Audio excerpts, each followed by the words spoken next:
আমি দিন কামাতে নামাজ পড়বো আল্লাহ। কবিতা আর দেবতা সুন্দরের প্রতীক। সুন্দরকে স্বীকার করতে হয় যা সুন্দর তাই দিয়ে। সময় ঘিরে নেমে আসা জীবনের মমতা মসৃণ। লন্ডনের সংহতি সাহিত্য পরিষদের কবিতা উৎসবে যেন বাংলা সাহিত্য সংস্কৃতি কর্মীদের এক মিলন মেলা হয়ে গেল। সংহতির কবিতা উৎসব 2024-এ আমরা যেভাবে আশা করছিলাম তার থেকে অনেক বেশি লোক সমাগম হয়েছে। কবি, সাহিত্যিক এবং বিশেষ করে বাংলাদেশ থেকে আসা অতিথিদের যারা পদক পেয়েছেন, গুণীজন সম্মাননা, সংহতি সাহিত্য পদক এবং আজীবন পদক, তাদেরও আমি অন্তর থেকে অভিনন্দন জানাচ্ছি। নতুন প্রজন্মকে উৎসাহিত করার জন্য বা কবিতা চর্চা, ভাষা চর্চা করার জন্য সংহতি বরাবরই উদ্যোগ নিয়েছে। সংহতি কবিতা উৎসবে আমাদের মূলত প্রচেষ্টা ছিল যে বাঙালির এই ডাইভার্স কমিউনিটি, সাহিত্য, সংস্কৃতি এবং আলোকিত বিষয় যেগুলো আছে সেগুলোকে তুলে ধরা। আমি খুব মনে প্রাণে ফিল করতাম যে আমাদের একটা সাহিত্য সংগঠন থাকা উচিত।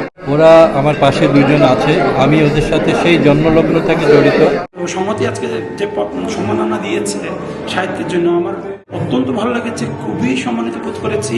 রবিবারের এই অনুষ্ঠানে বাংলাদেশ থেকে এসেছিলেন কবি মোহাম্মদ সাদিক, মোস্তাফিজ শফি এবং লালন সঙ্গীত শিল্পী শফি মণ্ডল। সাংগঠনিকভাবে তারা শিল্প সংস্কৃতিকে তুলে ধরে বাংলাদেশকে সম্প্রসারিত করছেন, বাংলা ভাষা ও সাহিত্যকে সম্প্রসারিত করছেন। কাজটি অত সহজ নয়। এই ব্যস্ততার মধ্যে বিশেষ করে বিলেতের মতো জায়গায় যে সংগঠনগুলো কাজ করছে, আমি মনে করি এটা একটি উজ্জ্বল ধারাবাহিকতা। বাংলা সাহিত্যকে, সংস্কৃতিকে, কবিতাকে এগিয়ে নিয়ে যাওয়ার ক্ষেত্রে সংহতি একটি ধারা তৈরি করেছে বিলেতে। অভিনন্দন জানাচ্ছি এই সংহতি সাহিত্য পরিষদকে, যে এত সুন্দর একটা আয়োজন করেছেন পরবর্তী প্রজন্মকে উজ্জীবিত করার জন্য, যেটা কবিতা উৎসব। এই অনুষ্ঠানে 3টি পদে যারা সাহিত্যকর্মে বিশেষ অবদান রেখেছেন তাদেরকে সম্মানিত করা হয়েছে। এই আয়োজনের মধ্যে কবিতা আবৃত্তি, নৃত্য এবং অনেক বিষয়গুলো উঠে এসেছে, যার মাধ্যমে এই প্রবাসের মাটিতে বাংলা সাহিত্য সংস্কৃতি আরো প্রভাবিত হলো। চৌধুরী মুরাদ, রূপালী বাংলাদেশ, লন্ডন।